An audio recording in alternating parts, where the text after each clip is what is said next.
Good morning mga kanobi, welcome back sa ating YouTube channel, Paco Mavi Vlogs po. Isang mainit na umaga mga kanobi. Yan. Ito yung mga kaganapan dito sa ating munting ibunan pagkatapos ng bagyong uwan. Yan. So for today's video mga kanobi, mag-update lang ulit tayo dito sa ating mga alagang ibon. Yan. Ano naman nangyari sa kanila? Yan, medyo matagal-tagal na naman na tayong hindi nakapag upload, paggawa ng video kasi nga busy tayo sa mga bagay-bagay. So kung gusto nyo kami samahan today, tara!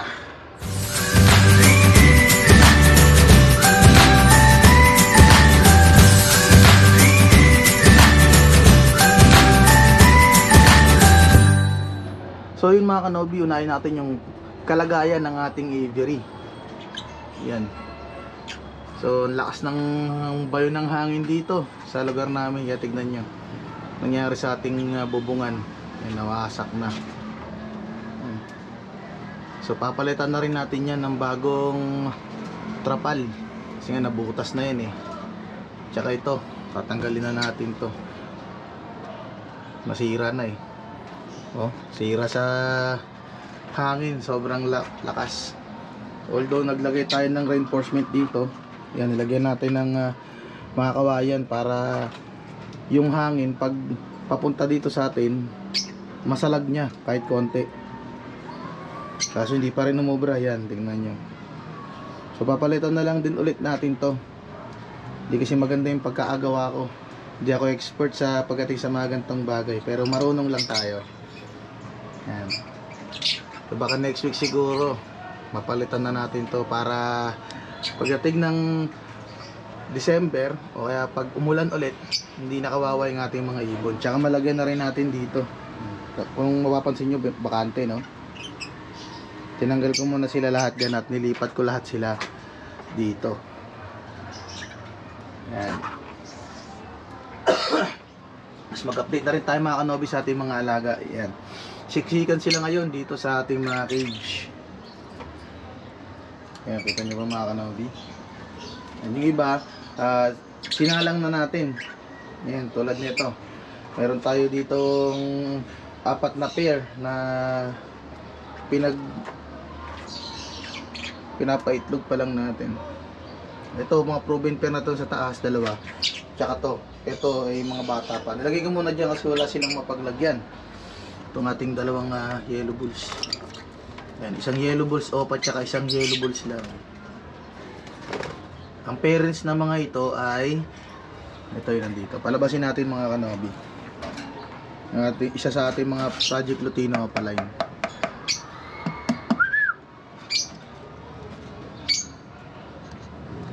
Yun.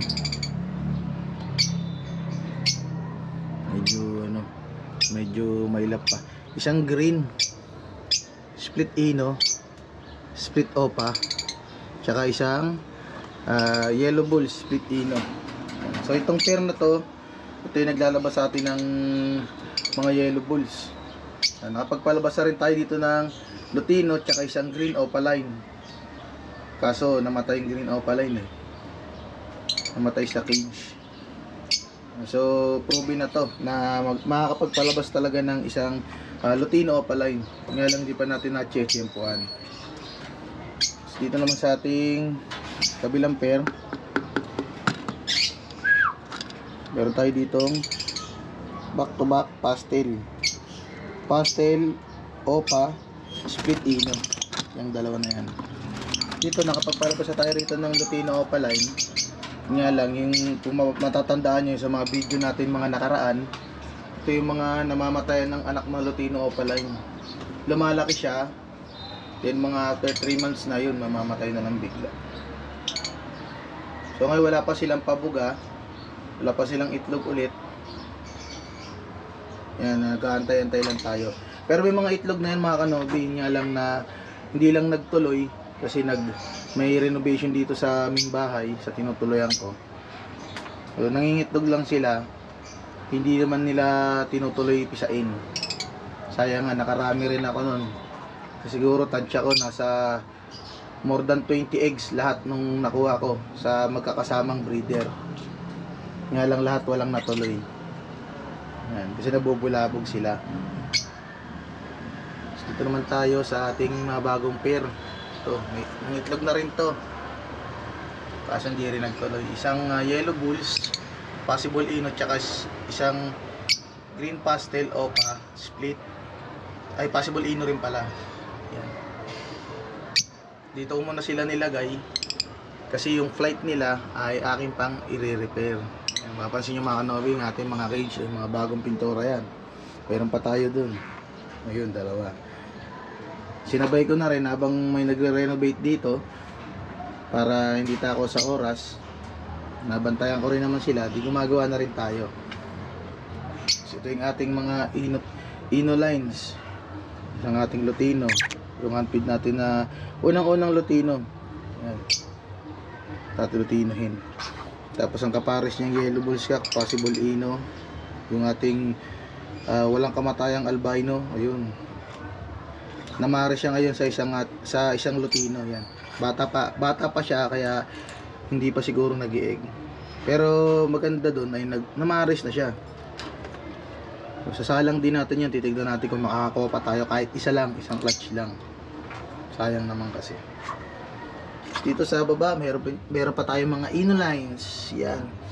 Itong apat na yan, ng dalawang pastel, tsaka itong dalawang green. Mga possible split ino.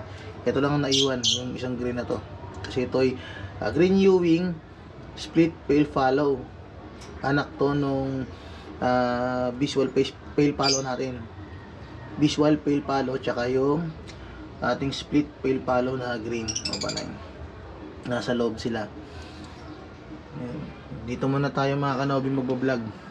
Magulo pa kasi dun sa loob. Yung ating flight pala mga kanobi, nilagay muna natin dun sa loob. Kasi nga diba nag-uulan itong mga nakaraang araw. Nandyan lang sila sa labas. Kawawa naman. Kaya pinasok ko muna dun sa loob. Yan. Sila lang yung mga naiwan dito. Kasi sila yung mga nasisilungan. Dito kasi, dito sila nakalagay.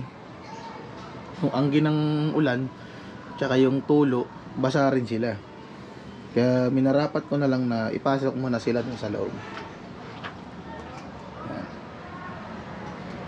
So, unti-unti na tayo ulit magpa-project mga kanobi at mamimigay ulit tayo ng ating mga ibon. Last time meron tayong binigyang tropa, no, diyan sa kalimutan ko na yung lugar niya. Binigyan natin siya ng 4 na ibon. Yan, shoutout sa sir. Kalimutan ko yung yung pangalan eh. Yan. Bigyan natin kasi dito sila gumawa sa ating tinutuluyan. Nag-aalaga rin siya ng ibon na taon. Binigyan natin siya ng 4 na piraso. Yan, mga materialis niya. 4 ba? Ay 5 pala. 5 pirasong ibon. Materialis niya para sa pagbibreed niya ng mga African lovebirds. So dito tayo nakaakyat mga kanobi kasi may ginagawa pa tayo.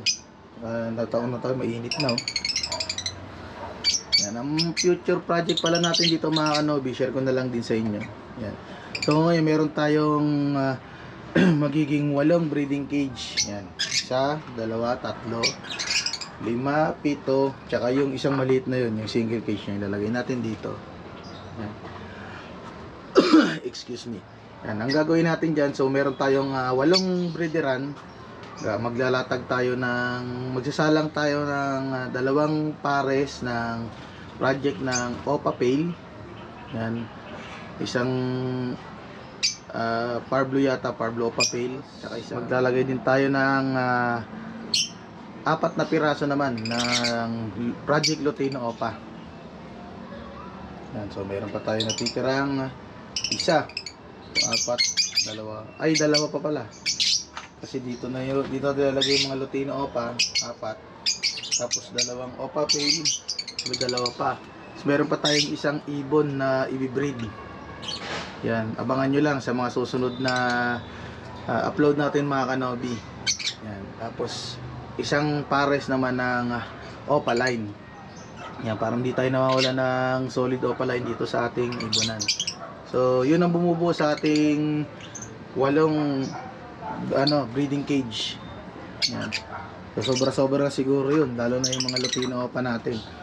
4 na pares. Sana makapagpabuga. So dati nakapagpalabas na tayo ng Lutino Opa, nga lang namatay, sayang. Nakadalawa na tayo nun, nga lang namatay. Di rin kasi tayo mga kanobi nag-focus talaga sa breeding. Ako ano lang yung lumabas. Yan, tulad dito mga dilaw na to, naparami ko na lang siya. Hindi ko siya talaga tinututukan na paramihin ng kusa silang ibabuhay sila, di okay. Kung mamatay man, bawi na lang sa susunod. I-enjoy lang natin yung napag-breed sa kanila. So hindi ko na mamalaya ilan na may mga dilaw natin ibon. Meron tayo dito 3, 1, 4. Dito meron pa tayong isa, 4, 5. Dito meron 2, 6, 7, 7, tapos dito pa 8. Tapos meron pa tayong yung pinabigay natin na nakaraan, siya, di ba, dumadami na. Hindi natin namamalayan. Samantalang noon, pangarap natin magkaroon ng mga maraming ibon na dilaw. Ngayon naman dumadami na sila. Kalimitan dito sa aviary ko mga kanobi, ang kulay ng ibon ay kundi dilaw, green, pastel. Marami akong pastel dito. Dito may 2. Dito may 2 din. Dito may wala pala dito. Ayun, may isa, di ba? Kalimitan kasi yan ang lumalabas na kulay sa akin, pastel, green. Tapos yung blue, bihira. Saka mga par blue. Kasi wala rin tayong sinasalang na par blue. Ayan. So pasensya na kayo mga kanobi sa aking mini aviary, nag-aayos pa kasi ako. Kaya medyo makalat pa, nakita nyo. Pero mas okay na to kaysa sa mga nakaraan nating setup. Kasi ito, talagang na-reinforce ko talaga, nalagyan natin ng mga kahoy pa na susuporta, lalo na sa mga malalakas na hangin tsaka sa malalakas na ulan. Subukan kasi natin, medyo umuuga-uga pa. Kaya yan, naglagay tayo. So bala ko pa maglagay ulit pa dito 2. So ganoon naman, para meron din tayong magiging patungan ng kung ano man nating, ano mang gusto nating ipatong. So, may bakante pa tayo dito, malalagyan pa natin ng cages to. Ayan. So abang-abang lang mga kanobi ngayong December, no? Pag nakapag-breed tayo, ayan, magmimigay ulit tayo ng mga hand feed. Yan, dito sa ating YouTube channel. Ayan. So ganun pa rin naman yung mechanics natin. Ayan, yung sa mga nakaraan nating raffle. Hindi lang tayo nagpatuloy dun sa mga mga nakaraang buwan kasi nga hindi naman tayo nag-breed. Hinayaan ko na lang kung ano yung lumabas dito sa ating aviary. Yan, para hindi rin hassle. Mamimigay tayo ng siguro kahit mga 3 hand feed. Yan, galing dito sa ating Lutino Opa project tsaka dun sa ating Opa Pale project. Kung merong ibuga. Ito kasi sigurado na ako mangingitlog na to tsaka to. Nag-nesting na ulit sila. Tapos yung isa. Ayan. So yun lang mga kanobi para sa umagang ito. Kung di ka pa nakasubscribe sa aking YouTube channel, mag-subscribe ka na at pinutin mo na ang notification bell para lagi kang updated sa mga bagong videos na gagawin ko dito sa aking mini aviary. Yan. Titignan kayo. Sige na, magbaboy ka na. Diba? Ito yung ating unang hand feed na Lutino. Shoutout nga pala dito sa ating mga tropa, no? Sa mga tropa nating bird vlogger dyan, sila Alex Villachua TV, si Ibon na ni Omar 26, yan, tsaka si Low Mutes TV, yan, si Sir Basti. Yan. Medyo matagal-tagal din walang upload tong mga to. Sana makapag-upload na rin sila. Naantay ko rin yung update di sa kanilang mga ibonan Sa mga tropa natin to, dito tayo kumukuha ng mga tips, no? Minsan kung ano yung applicable dito sa ating ibonan, ina-apply din natin. Yan, ginagaya lang din natin. So lahat ng mga tropa nating mag-iibon, yung mga nila, mga technique nila, pinagsasama-sama lang din natin dito. Yan, wala namang bago, walang special dito sa ating mini aviary. Yan, yun lang para sa umagang ito. Like, share, and subscribe. Ingat mga kanobi.